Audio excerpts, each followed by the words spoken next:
কারণ এই জিনিস ছুমন্তর বলে আনা যায় না, জাদু করে আনা যায় না। এটা একটা বাস্তব ইনস্টলেশন।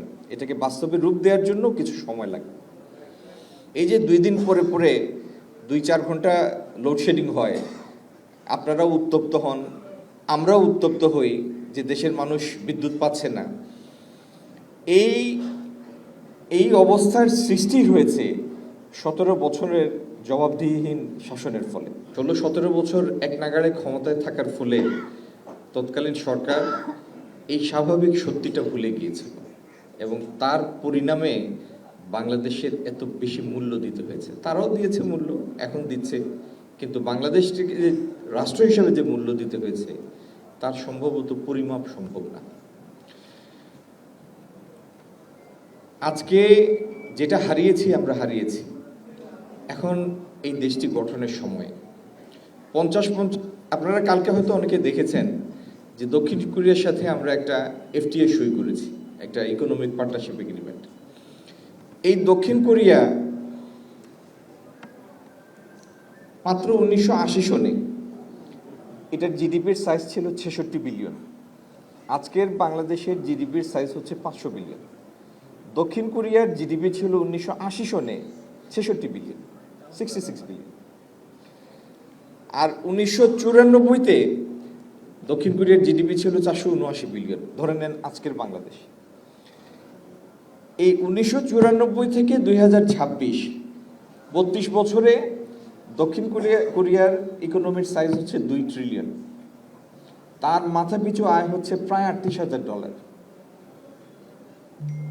তার মানে একটা ভালো শাসন, একটা ভালো লিডারশিপ, যার পরিবর্তনের কমিটমেন্ট আছে, সততা আছে, নিষ্ঠা আছে, দেশপ্রেম আছে, ভালো পরিকল্পনা আছে, তার পক্ষে একটা দেশকে 20-25 বছরের মধ্যে একটা অনন্য উচ্চতায় নিয়ে যাওয়া অসম্ভব কিছু না।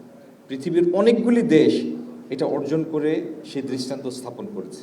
আমাদেরও না পারার কোনো কারণ নাই। যদি আমাদের মধ্যে, আমাদের অস্থিমজ্জার মধ্যে আমরা অ্যাকাউন্টেবিলিটিটাকে ধারণ করি বা ধারণ করা শুরু করি, আমাদের দায়বদ্ধতা যে মানুষের কাছে, যে মানুষ আমাদেরকে পাঠিয়েছে, এটি যদি আমরা ধারণ করি, আমরা যে জিনিসটার দেখাশোনা করি সেটি যে এই মানুষের আমানত, সেই জিনিসটা যদি আমরা নিজেদের মধ্যে আত্মস্থ করি, এই দেশকে পরিবর্তন করা এমন কঠিন কিছু না। অনেক চ্যালেঞ্জ আছে, যার মধ্যে বড় একটি চ্যালেঞ্জ হচ্ছে জ্বালানির চ্যালেঞ্জ। এই যে 2 দিন পরে পরে 2-4 ঘন্টা লোডশেডিং হয়, আপনারাও উত্তপ্ত হন, আমরাও উত্তপ্ত হই যে দেশের মানুষ বিদ্যুৎ পাচ্ছে না। এই অবস্থার সৃষ্টি হয়েছে 17 বছরের জবাবদিহিহীন শাসনের ফলে। বাংলাদেশ তার জ্বালানি চাহিদা মেটানোর জন্য একটা বড় অংশ আমদানিকৃত গ্যাসের উপর নির্ভরশীল, এবং টাকা থাকলেই সেই গ্যাস আনা যাবে না। এই গ্যাস তরল গ্যাস হিসাবে জাহাজে আসে, তারপরে এটা কনভার্ট করে এটা গ্যাসে পরিবর্তন করা হয়। এটির জন্য যন্ত্র লাগে, জাহাজ লাগে, সেটি রেখে গিয়েছে 2টা।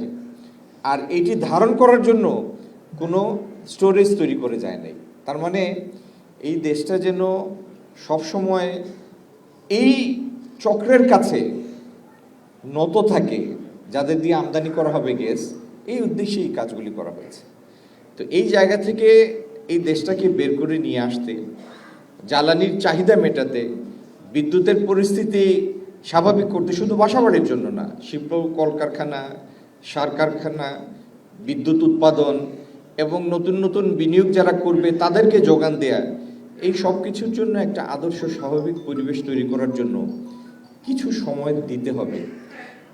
এই সময় আপনি শুধু সরকারকে দিবেন না, এই সময় আপনার নিজেকেও দিতে হবে।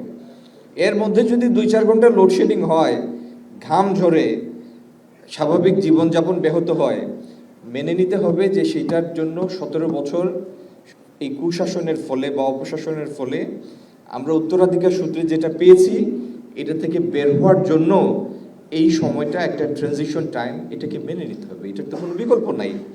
কারণ এই জিনিস ছুমন্তর বলে আনা যায় না, জাদু করে আনা যায় না। এটা একটা বাস্তব ইনস্টলেশন, এটাকে বাস্তবে রূপ দেওয়ার জন্য কিছু সময় লাগে।